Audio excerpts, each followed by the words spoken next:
The next session, we have a great mix of people to discuss the next 25 years of Landcare. We have Kelly O'Shannessy, the CEO of the Australian Conservation Foundation, Gerry Leach, Chair of the National Farmers Federation's Natural Resources Committee, Ella Maesepp of the Katanning Landcare group in WA and author of the report Engaging the 20-something in Landcare, Charlie Arnott, the Chair of LachLandcare, Mark Wooten, long-time Landcarer, farmer and Chair of the Climate Institute, and of course Stefan will stay with us. So I will come and sit down with the panel. I'm going to be real tough.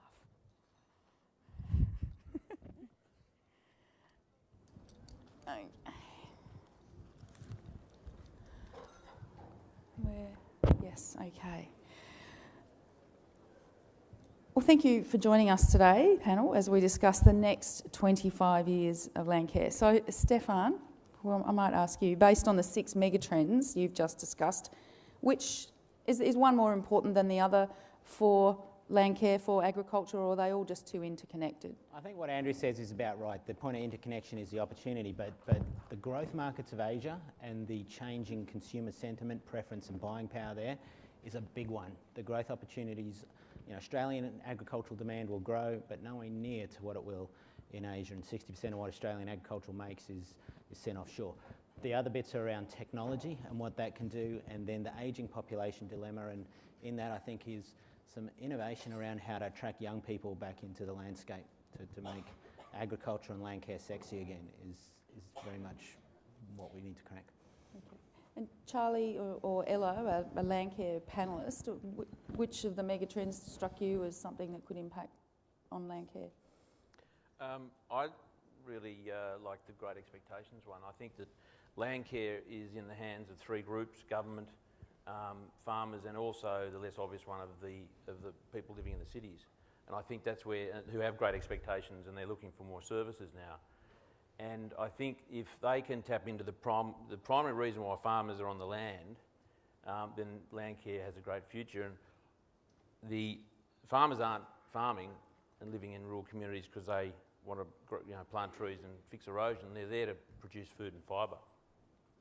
And I think if the city people can, and even those Landcare groups in the city, like Bushcare and so on, can connect via food and that primary reason, then again, Landcare has a great future, because if they send the right messages to the farmers about wanting good, clean, healthy food, and that has to be grown in good, clean, healthy environments, and that will no doubt motivate farmers to do better things and motivate them to do Landcare type activities. And I think that's the one that really struck a chord with me. Mm-hmm. Via connecting city and country via food and fibre is crucial. And the indirect consequence of that will be better Landcare initiatives and more funding. Spending money in rural communities is a positive thing. Encouraging farmers to produce healthier food is a positive thing. And I think that's the one that really struck a chord with me. What about you, Ella? To me, I looked at these, and I think some of those trends have a great opportunity for Landcare to really take a leadership role in. The going, gone species extinction one is obviously our key play space that we know what we're doing, we're good at. But I think locally for local Landcare groups, I think the more from less principle and the ageing population ones are some huge opportunities for us. As individuals in the communities are getting more interested and more aware of how to live sustainably at their own family level, we've got a great opportunity to be providing a lot of that information and that training. And as a friend of mine actually labelled it as this great growing interest in the nanosciences, the things Grandma could do that we couldn't, that my generation have missed out on. There's this growing interest in coming back to the cooking, the gardening, the making jams, the using cloth nappies and sanitary pads, the homemade cleaning products. And it's that generation, my generation, we're needing to extract that information from our grandmas who are, we're starting to lose some of those generations who've got that. And I think Landcare is a great avenue to start connecting that older generation with the younger generation so that we can be more sustainable and do more in our lives from less. And I think that's a role we can pick up a lot more as local Landcare groups. Well, Jerry, you're from the NFF. Can we ask you to look forward? What do you think the great challenges are for farmers and in terms of Landcare in the next, say, 25 years? Yeah, well, Pippa, I think Stefan really touched on this issue because he spoke about that growing Asian demand, but what we're already seeing a trend to is not just a growing demand for our produce, but also as those countries become more sophisticated in terms of what they want in food, they're also becoming more sophisticated in terms of what they require from an ethics perspective. And I think that's one of the great challenges for us in Australia, is going to be able to prove that our food is grown more ethically than it is compared to our competitors, whilst price has been a major factor, and with some fairly corrupted markets that we've actually survived quite well through. I think the ethics of our production, and there's issues such as animal welfare and so on, but undoubtedly one of the really big issues is going to be the ethics of the environmental management that we use in producing that food.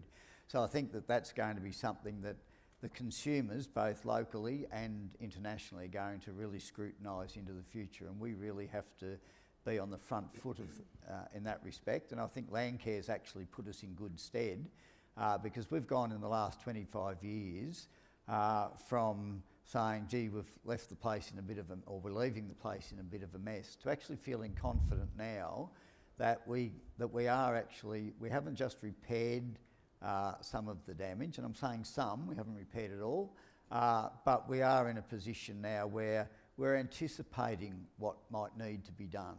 And I think we've really got to get ahead of the game rather than be sort of patching up as we go.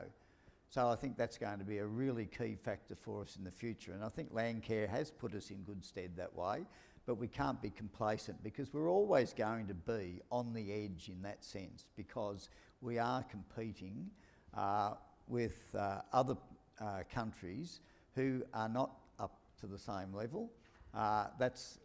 We've got to turn that into an advantage to us, not a disadvantage. Well, in Queensland and New South Wales, cane growers have signed up to an ethical and environmental standard that's recognised by some of the biggest food companies in the world. The beef industry is having a fairly torturous discussion about whether they sign on to a sustainability standard. Do you think that Landcare could be part of something that maybe in 10 years' time you won't be able to sell your product for the best price over in Asia unless you've ticked boxes that don't even exist at the moment? Yes, and you didn't mention the rice industry and the dairy industry are also very much to the fore in terms of that sort of quality, those quality programs. Whether it be Landcare, I'd like to think it is. I'd love to see the Landcare logo going onto our products as we sell them overseas. But certainly, and it's not actually something that I think, if we do nothing, it'll be something we have no control over because it'll be imposed on us. I think that we've got this wonderful opportunity with Landcare to be able to say, well, we've been proactive and now we're going to reap the benefits of that. And Kelly, if I could turn to you, how do you think Landcare can respond to a changing future, as Stefan outlined, so that it's relevant to the next generation and keeping up with what the politicians want and what the public wants? That's an interesting last bit of the questions, what the politicians want, what the public want. I think it's what the people in this room want, because I think people in this room are the leaders of the Australian community in terms of repairing our country. And we absolutely have to continue to repair our country if we are to even meet some of these mega trends. And I would question our possibility as a globe to meet some of those mega trends. Can we feed that many people, 9 million people? Some of the evidence says that we actually don't have the natural capacity on the globe to be able to do that. So we do have one planet and it's got a finite amount of capability to support humans, and we're actually exceeding that by more than half at this point in time globally. So I only joined ACF not so long ago, and one of the things I love about the place is that it was involved in helping established Landcare as a national movement with the NFF 25 years ago, because it's about leadership in repairing that country. And so what I think we need to do over the next 25 years to deal with these good and scary trends into the future is to continue what we're doing to massively boost that. So it is very sad that so much funding was taken from Landcare in the last budget, and I would commit ACF to work very hard over the next budget cycle to try and rebuild that and ask our politicians to rebuild that. So Landcare needs to get bigger and also much more integrated. So we actually have to look at our ecosystems as our life support system. And Stefan mentioned the Great Barrier Reef, which is a magnificent ecosystem and incredibly important. It's one we think about a lot at ACF as the Great Eastern Ranges, from the top of the country all the way down to the bottom along the east coast. And it provides water for 13 million people. And all these services that nature provides, shade, cool, food, is all provided by this incredibly important ecosystem. And if we can, through Landcare, start joining forces to have a look at ecosystem scale protection, we can actually protect that life support system that's critical to Australians. And I love the idea about connecting city people in, not just about food, but about you actually get your water from these ecosystems. You get the ability to pollinate plants, and you get coolness and a whole range of services that are critical to our life.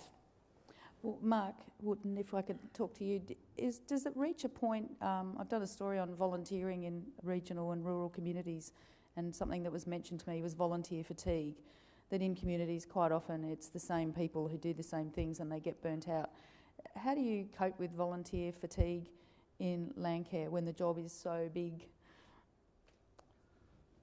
Well, I mean, you need to regenerate, need new people coming through. It's interesting, we're at the 25-year mark, and I have 4 kids, 2 are in their 20s, and I'd never actually, well, they wouldn't accept any advice, the 2 in the 20s, on what they should do for the next period of time. So I'm couching that in this context for the audience here. It's not to give advice in that regard, but in terms of volunteerism, I mean, I do think there is a peri-urban response in terms of Landcare, which I think is still pretty healthy and strong. And then I think as you move into regional, and where let's not forget that 70% of the land mass in Australia is controlled by and large by farmers. But when you move into those larger landscape areas, it is very difficult to get people in those areas to be as active as what they were, and that's because of very often for time constraints. It's not necessarily in terms of what you're saying, Pip, in terms of fatigue. It's just literally you just don't have any more time. You have less people doing a lot more than what they used to do in terms of landscape change. That doesn't mean that there's not opportunities to engage, but Landcare may need to have a slightly more broader definition in those spaces than what we've seen it in the past. And that is about engaging in, I mean, obviously from where I'm coming from, climate change is fundamental. We're going to have to deal with a whole range of adaptation strategies, a whole bunch of mitigation possibilities that we don't have at the moment. I think renewables are a strong area. Like, I'm from southwest Victoria, where wind by and large is embraced very positively by people. There's a whole range of other issues going on. I just saw an application yesterday for wave power. There's a whole bunch of stuff going on in that space. So whether that means people volunteer in that space or they do Landcare work but not under the traditional Landcare name, I don't think it really matters. I think it's about the product at the end and where they see the future being. Well, Ella, you've researched engaging younger people, Gen Y, into Landcare. Do you see this as an important part of ensuring a resilient future for the organisation? Well, the first thing I'd like to say about that is stop panicking about the young people. They will come through, they are coming through. And if young people weren't coming through and we're 25 years on, there'd be no one in this room under the age of 50. But there are. But I think the really exciting things in looking forward into young people is looking at how each of those younger generations that come through are going to change some of the ways we do Landcare, some of the processes we do Landcare. I'm 32, I'm at the older end of Gen Y, which is one that's often discussed a lot. And for all the negative things that are said about my generation, a very creative generation, a very innovative generation, and a generation that's very comfortable with asking questions and challenging things. And I think we're already starting to see my generation looking at some of the ways that we've overcomplicated Landcare and overcomplicated some of the processes. And the panel spoke about that yesterday as well. And I think my generation are going to start breaking some of those down. But looking forward 25 years, there's another generation coming after us, and that's Generation Z. And most of them are at school at the moment, just for an idea of their age. They've got a few names. One of them is the bubble wrap generation. They're a lot more risk adverse and a lot more level-headed than us Gen Ys. They're also the digital natives. They're the very first generation that will never have a world with no internet. So in terms of their level of information and understanding and awareness of issues, it's unprecedented. But they're also being labelled as the entrepreneurial generation. They're a generation that are less likely to fall into existing corporate structures, to want to participate in hierarchies, to want to play with someone else's rules. And I think as they come online, they're going to still very much focus on what Landcare is. Environmental protection, sustainable agriculture. But the way they're going to structure that is going to be really, really different. And then, of course, 25 years on, we've got the next generation, which is Generation Alpha. I don't know who comes up with the unimaginative names. My 3-year-old son is at the leading edge of that generation. So I think what's going to happen is these people come through, but we're going to have to tap into that wisdom of those older generations that are there. These younger generations want to do things, they want to engage environment, they want to do it their way, but they need that knowledge. And we've got to create those links, whether it be with the baby boomers to the Gen Ys now, or in 25 years' time it'll be us Gen Ys to the Gen Alphas. We've got to create these mechanisms where we can pass on that knowledge, but without constraining it to the processes that our older generation has. And that's going to take some trust. And I think if we allow those things to change, we're not going to have an issue with the younger ones coming through, because the Landcare issues are important. We've just got to make sure that the system is a way that they can engage in, that they're comfortable to engage in, and it's engaging in the way that they want to. Well, Charlie Arnott, you're the fascinating. You're the chair of LachLandcare. Does that sound like there's a whole generation of people who are going to come through and want to change the organisation and butt heads with the older types? I wish there was. There are certainly a number of young people coming through, but I'm relieved to hear that I shouldn't be worried about that. I'm not totally convinced because I just don't see them.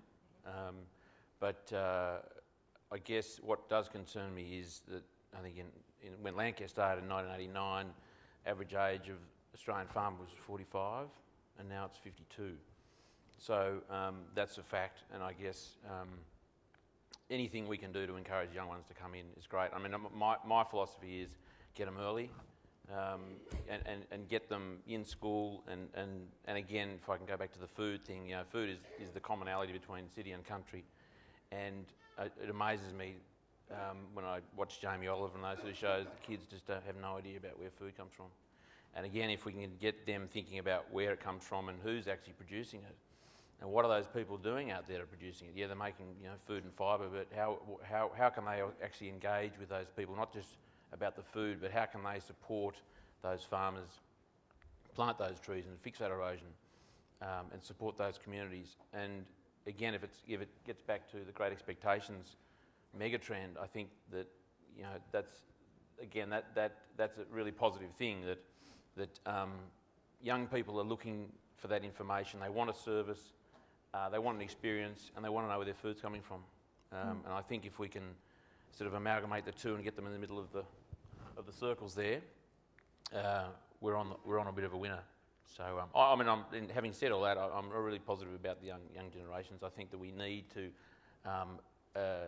evolve, and the rules are very different now than they were, years ago. So I'm looking forward to working with the next generation.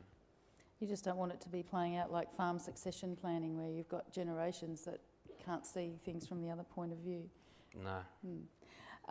Kelly O'Shannessy, we were filming at Westgate Park a few days ago for Landline, and we were told that some people who work for big companies now, part of their contract is that they have to give sign up for 2 or 3 days a year of volunteering, and they get to pick a pick which company or organisation or group they want to do it with.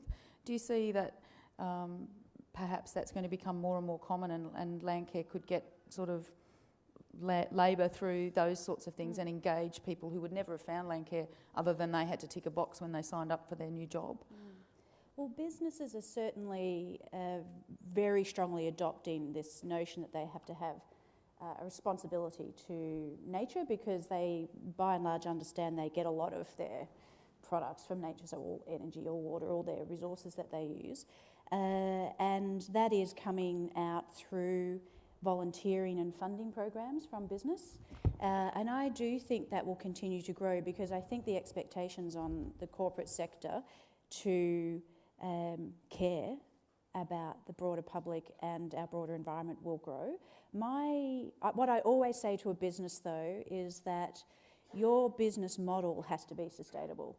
And the things that you do on the side, such as funding community groups or providing these volunteer works, are fantastic, but they don't negate your responsibility to have your business model to be sustainable. So if you're an energy company, you really need to be transitioning to something, an energy source that's actually sustainable, rather than a polluting energy source that ends up affecting the very land that you're volunteering people to go out to protect. Now, we do want to be able to offer people questions from the floor, but before we go, if we start down the end with our Luddite down the end, we bookend Luddites here. What is one thing that you could suggest that Landcare can do to be stronger in the next 25 years to get itself on the front foot, really? I think the notion that was raised in the panel here about food being the connector between the city and the landscape it's also a connector to the consumer with buying power. So as we do look into the future, we look into a future where government funding is less secure and less reliable. I think that's a fact. Not just in Australia, lots of other countries would be seeing as governments are in this phase of trying to get out of debt, and that's going to be at least 10 years worth of reality. You know, there might be some moves in the other direction. It puts on to a lot of groups that have a part public sector funding to think about what happens in terms of income diversification, and connecting to the consumer is part of that answer. And Mark Wooten? Yeah, it's a good question. I mean, if there was one thing, I suppose in the landscape of where I sit, and just going back to what you said before, I mean, we can't get people in the CFA, we can't get people to run the local football club, so there is an absence of people in that area, and that is a fundamental human capital issue. But beyond that, there's also an issue of, it is a changing, and I'm agreeing with Charlie, food is quite critical. I mean, at the moment, we're starting from a farm perspective, not from a Landcare's perspective or from the Climate Institute perspective, but looking at intensive food production in a sustainable way, because our modelling is basically saying there's going to be large areas of Australia that will not be able to produce the food they have in the past, and there'll be some areas that will have to produce a lot more than what they have before.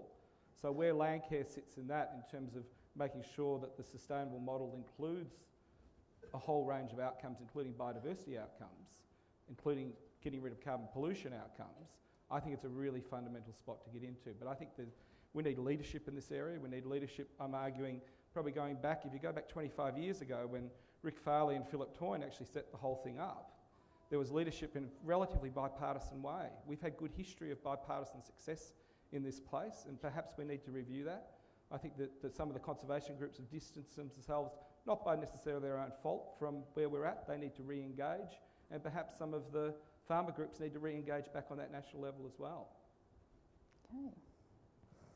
And Charlie, Arnott? Can I have two, like a half one and a full one? Is that all right? Answer? My quick one is baseline funding for Landcares is critical. You know, we have in the Lachlan area 9 LSOs or Landcare support officers who work, 4 or 5 days a week but paid for one. If they weren't there, they wouldn't be Landcare in the Lachlan, full stop. So Landcare has to, it's not new to anyone here, of course, but it's critical that we have, and I wish Greg was still here, one day at least of funding for baseline for those sort of support officers in the communities. My other part of the question answer was back to food and also the city country thing, which is my passion, and being a biodynamic farmer, we think we produce a pretty good product, and I think there's a great story there for city people to engage with all farmers. And if I can just, there's a great project at Burrawa that engages a great example of city-country partnership. North Sydney Bush Care, along with North Sydney Council, send a busload of people down to Burrawa once a year. They've done for 14 years now. I think I'm safe to say 15 years now. There we are. Fantastic. 15 years. So what we have is we've got government in the local councils of Burrawa and North Sydney. We've got Bush Care, we've got the Burrawa Landcare group, and we've got farmers. And it's based around habitat rejuvenation for superb parrots. But it works so well. And we've put a template together for any other group to do the same thing. You know, pick a project and a theme, engage with council, engage with Landcare groups, Bush Care, Coast Care, whoever, and get them down to your rural community. It's an amazing thing, and I don't know where you find it. I'm a bit of a Luddite too, so hopefully we can get that template to anyone who's interested. Well, that sounds like a good landline story. If I can have that piece, do you want to mail me that document? You know, with a stamp and an envelope and.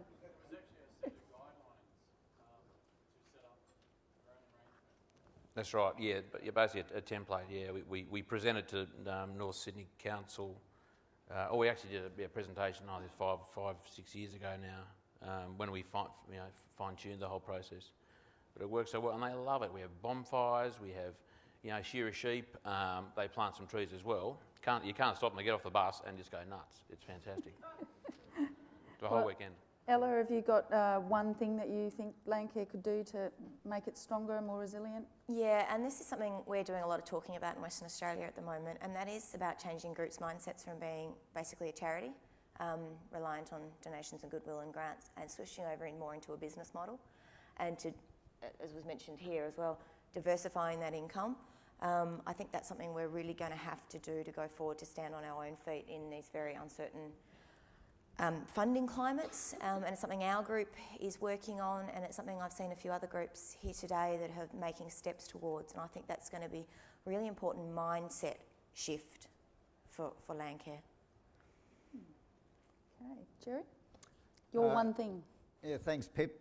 Look, I think we believe in Father Christmas if we think government are going to continue to just hand out money and say do with it as you see fit. I think we have to embrace the fact that governments will always have conditions on funding. It's going to get tougher and tougher in that respect. I think we should embrace the Green Army, whether we believe in that concept or not. I think what we have to do is let's see how we can make it work, and if it doesn't, see how we need to modify it to make it work. I think the important thing from Landcare's perspective is that we have to look at alternative sources of funding as well. I think the corporate sector has been moderately generous, but I think they need to be much more generous though. But we have to be able to convince them that their investment is a good one if they're going to invest in us. Okay. Kelly? I also think people in the cities could see a good investment in Landcare as well, because they depend on all of the services provided by the land around them. The one thing is keep going. Don't give up. These are pretty tough times. As an environmentalist, I'm finding these times very tough as well. But I then look at the changes that we have made in the last 25 years. And I look at the things that I work on a lot, and I see that wind farms are now cheaper to build in this country than new coal plant is to build in this country because of leadership from people like you. And there's this great saying from our recent ex-president, when the people lead, the leaders will follow. And we need to get more people to lead and grow. The model is a great model. We just need to make it bigger so we can join together these amazing pockets of hope we have across the country into a continental scale success story. All right. Thank you very much, everybody. I think that was fantastic. Now we have people in orange T-shirts out there with microphones looking to ask people who would like to ask a question. This hand went up pretty early down here. We'll just wait to get a mic to you.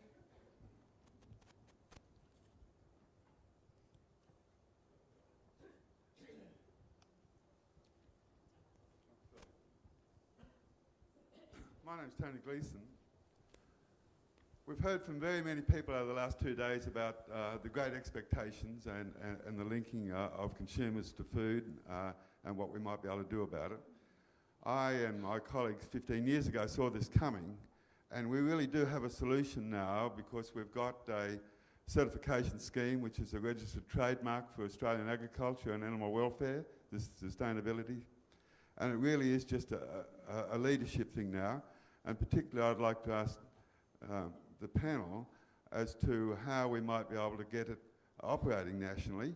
It's really important that it be whole of farm and landscape linked and not commodity by commodity, because 70% of Australian agriculture is in fact produced on multiple enterprise farms. And importantly, I think that notwithstanding our views on Green Core and volunteers and all the rest of it, which I much appreciate, the big impacts on the environment are going to come from the decisions that individual landholders make. And it picks up Kelly's point about the business itself needing to be sustainable internally. Having a competitive advantage in our markets because we can demonstrate our ethical production is a fundamental driver for the decision making on farm. And so I'd like to mention that we do have the solution. It's really open now for Landcare to pick it up. It's available. It's been trialled across many states, and really all we're needing now is leadership from the industry to support our efforts in obtaining government funding to kick-start it. So any comments on what you see to be, particularly, I suppose, from the panel, as to how we can overcome the obstacles, which is largely now a question of leadership. The tool is there. Okay, who wants that one? Well, I'm looking at you, Jerry. yeah, thanks, Pip, because it really aligns with the question that you asked me originally, and you spoke of some of the industries that have been to the forefront in that sense. And when we look at the rice, cotton, dairy industries, for example, they've actually embraced that concept. But I think it's really important that that sort of thing be industry-led. It's important that we don't impose upon our farmers something that they don't understand, but that we take the time to take our industries and our farmers through that process of understanding what's required of them and how they reach those goals. There's going to be a multiplicity of players out there that provide certain certification schemes. At the moment, what we see is, without mentioning names, some big retailers that try to impose certain requirements on their suppliers, not necessarily because they think that's an ethical thing to do, but because it will give them an advantage in the retail marketplace. And that's not really what I believe we need. What we need is something that's more ethical than that, something which both the consumer and the producer understand. I think one of the biggest problems we've got at the moment is consumer ignorance, because with due respects, we're all consumers, but it's very easy to get fooled by something advertised on a supermarket shelf as being free of such and such. And so I'm not going to mention brand names, I can assure you. But I think so it's not just a matter of educating our farmers, it's a matter of educating our consumers as well. How we do that is actually much more difficult because it's much more expensive, and who's going to pay for it? Well, I know in the cane industry, the New South Wales growers have come up with a different system to the Queenslanders. So the New South Wales ones have one that's internationally recognised, and the Queenslanders went, oh no, we don't want to sign up for that, we want our own. So now they've got the Queensland government's come on and given them one that is not recognised anywhere in the world. That actually goes back to state of origin concepts. It's crazy. Can I just add to that one? I think if you're absolutely right that if consumers are educated and create the demand, and then businesses who are selling that product and advertising that logo or that certification, then support a premium on that price. It's a very simple equation for a farmer to work out. If there's a small certification fee, but the benefits of producing a product which meets those standards is a financial benefit there. That's always, usually a farmer's number one bit of criteria is going to make me more money. Well, I'll do it. So, but it comes back to consumer education to create the demand. Okay. Now I think we have one over here. Hello, Des Kennedy from Broken Hill Landcare, or Landcare Broken Hill. It's not really on the same thing, but to me, our problem is water, and Landcare sort of should be joined together with water, and you've got the Green Army coming out now with the government. The government stuffed up the water out our way now, and the river's dry. So what's going to happen with the Green Army? Are they going to mess that up too? And another thing is that you talk about people going out in the bush to do things.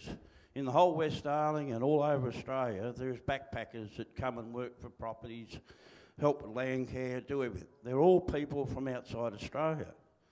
If we could get some of them, get Australian students to do the same thing, that'd probably help out too. Okay. Not sure there's a question there, but does anybody want to comment on that? No? Okay, I think we've got time for one more up the back.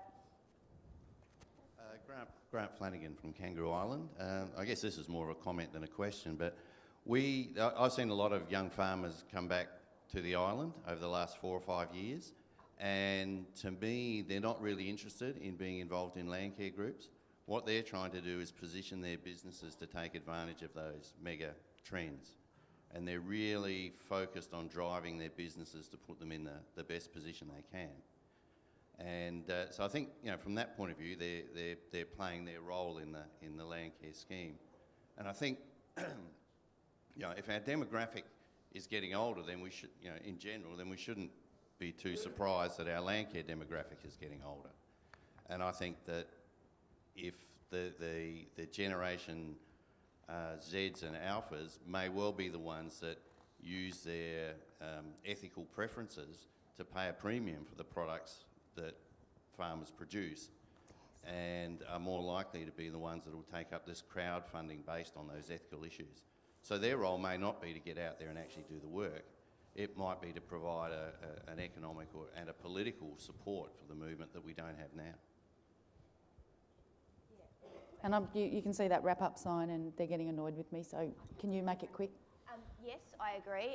There's a lot looking at the way people change their involvement, that people's involvements in a cause are changing, and it is through those sorts of things like the consumer pressure, the crowdfunding, are ways that we're seeing shifts that younger people, although they're not necessarily digging out a blackberry bush, they are still being involved, and that is there. With the comment about the young farmers coming back and being involved in Landcare on their farms, it's about us Landcare groups being savvy to understand what the drivers are in a young person wanting to get engaged in Landcare. And there's 4 key things that someone in that age is working on. They're working on career, they're working on relationships, they're working on pushing boundaries, and they're working on building their own personal comforts. And if we as Landcare groups can be clever enough to engage these young farmers in one-off things once every couple of years that are showing that link between the viability of their career, which is their property, their farmland, and the importance of Landcare, as things start to settle down and as they hit their 30s or whatever, they'll be coming back and they'll be coming in. And I'm a very strong advocate of that get them in the schools, over that transitional 20-something period, get them every now and again, once off, for things that are important to them and show that link, and the dividend will come. They will get back involved later. And yes, be prepared for that changing way that people engage, especially as those younger generations come on. Well, thank you very much to the panel. Could we put our hands together for the panel?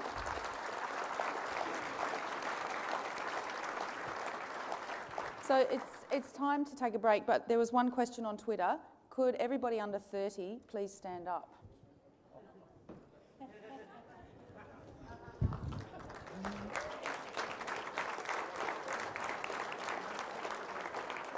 Stefan, you're the scientist, as a percentage, what's that, 7 or 8%? 10? 10%. Okay. 10%. Well, we'll see you back here at 11:30 if you're coming to hear Les Robinson. Thank you, everyone.